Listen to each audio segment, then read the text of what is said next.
Good morning. I'm harleysch from the LaRouche organization with your daily video update for December 12th, 2024. Well, what can we say about what seemed to be a lightning strike which toppled the Assad government in Syria? One of my colleagues quipped that the HTS forces were an overnight success after 23 years of a regime change operation directed by the usual suspects, the geopolitical war hawks in the US-UK military establishment. Now, the fairy tale narrative is that pro-democracy forces engaged in a long-term organizing operation to defeat a brutal, tyrannical dictator who killed 500,000 Syrians while clinging to power. Well, keep in mind that the so-called civil war, which started in 2011, was not run by Assad. It was run by outside forces, especially British and American forces who were out to accomplish a regime change. And Assad was fighting to defend his democratically elected government, which had significant popular support. That's why it took so long to overturn it. But the narrative is that Assad fell because the people turned against him. And there's a slight bit of truth in that. There were eventually people turned against him because the country was being destroyed by sanctions. But this is overshadowed by the role played in the overthrow by the NATO member Turkey and a significant backup for Turkey by the CIA and MI6. And don't overlook the role played by Israel, killing the leaders of the pro-Assad forces in Lebanon, of Hezbollah, the bombings, the missile strikes, and so on. Now, there are two questions that were posed by the columnist Jonathan Cook in his column, which came out yesterday, titled, "Syria's Assad Has Fallen, Just as the Pentagon Planned 23 Years Ago." And I want to read you two of the questions he asks in this essay. First, how are we to believe that the same ideological groups who are head-chopping, women-abusing, minority-oppressing terrorists when they operate in the U.S.-occupied Iraq are now moderate, diversity-friendly rebels when they operate next door in Syria? That is, the change in the narrative from these being terrible terrorists into freedom-loving forces, rebel forces, is pretty stunning. And the second question he asks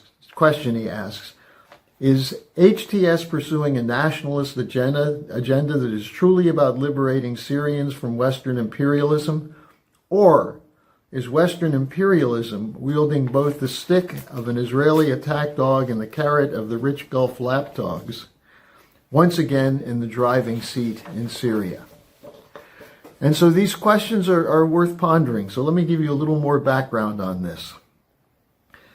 Some of the real story was exposed right after 9/11 by General Wesley Clark, who had been given a classified document which said that the U.S. would take out governments unfriendly to the United States.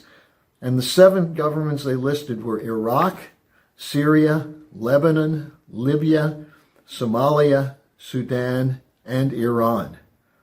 Now, none of these countries had been involved in 9/11, but since that time, all but Iran have now been taken out.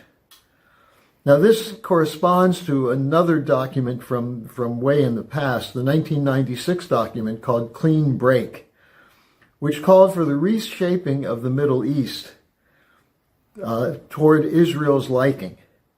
And the document goes through how Israel should go on an offensive against its enemies, and primarily to reject any effort to establish a Palestinian state.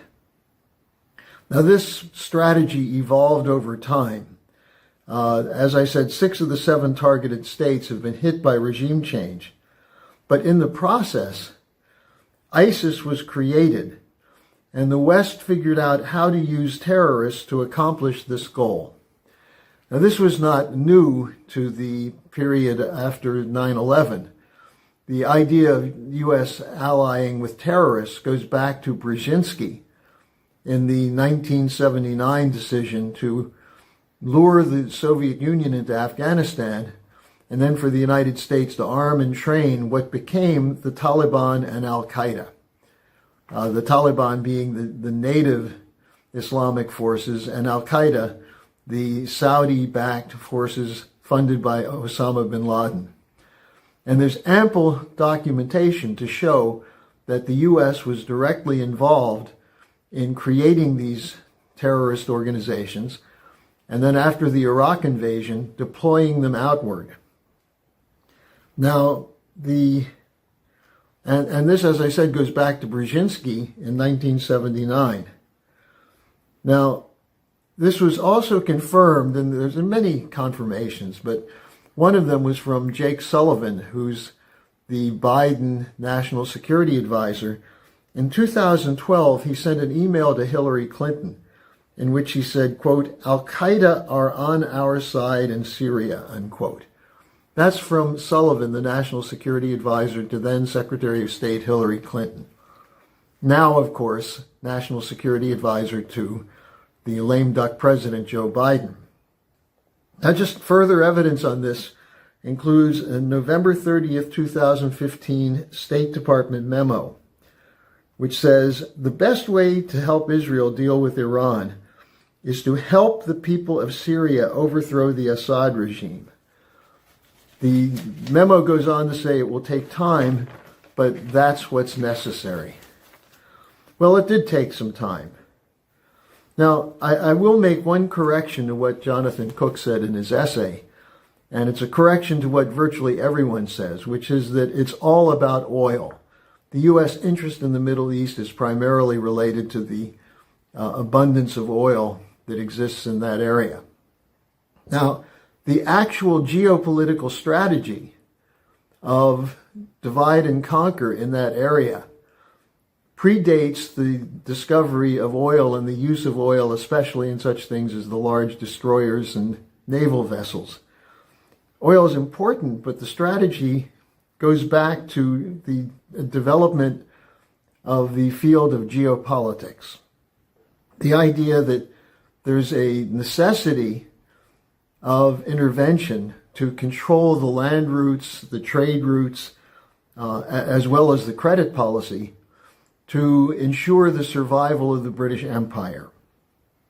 And when I say it goes back before the importance of oil, think about the Great Game in Afghanistan in the middle of the 19th century, where the British troops were fighting Russian troops over control of, at that time, what was a mountainous area that seemed to be devoid of any natural resources.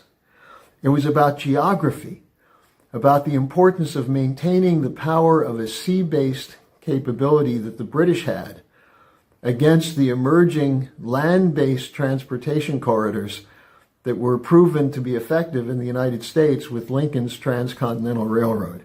That was the threat that the British Empire said they had to take on. That was why they had to prevent a German-Russian relationship, or such things as the Berlin to Baghdad Railroad, which would have placed a contrary imperial force in the Middle East to protect against a British takeover after the collapse of the Ottoman Empire. So these are considerations that people should keep in mind when you read something like this.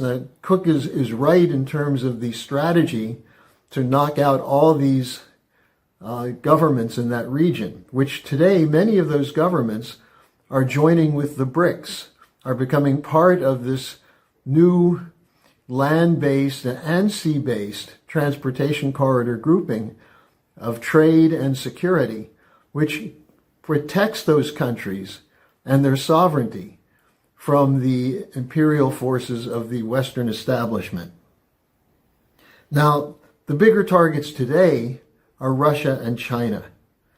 And it's clear that the neocons have set their agenda on regime change in both of those countries. And the problem is that this leads to an escalation to nuclear war. I again call your attention to the comments from Rear Admiral Thomas Buchanan, the head of plans and policy at STRATCOM, which is U.S. nuclear capability.